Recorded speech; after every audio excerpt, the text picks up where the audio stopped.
انا نادرها من 10 سنين، ارجعها على مركب زي ما سبتها على مركب. ريحة وطعم اسكندرية ما بيتغيروش، دول في جدر الزمن. ارجع عن اللي في دماغك يا بكر، مش هتقدر. اقدر يابا. طول عمر الناس بتراهن عليا، النهارده اول يوم اراهن على نفسي وانا اللي كسبان. عمر ما تتباعش بفلوس، اللي خدته غصب هترجعه برضاك. انت عارف يا بكر انا حاسه اللي بيحركك هو اللي تأمن ابوك. كل اللي باعوني وخلوا بيا يدفعوا الثمن. هنموتوا ازاي ان كنا احنا ميتين اصلا؟ انت بعتني وخدت بدل فلوس. ما صعبتش عليك. مش كل الحق فلوس.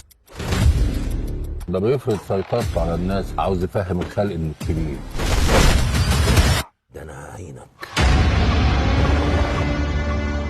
في يوم وليله يا حاج بكر شد الفتيل وولع الدنيا. بكر بقى حاجه تانية.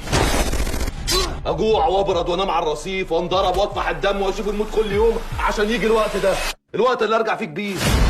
هو انت ما ينفعش يا اخويا تحمد ربنا من غير ما تعرف بنات عليا؟ بعرفهم عشان احمد ربنا على النعمه اللي اداها.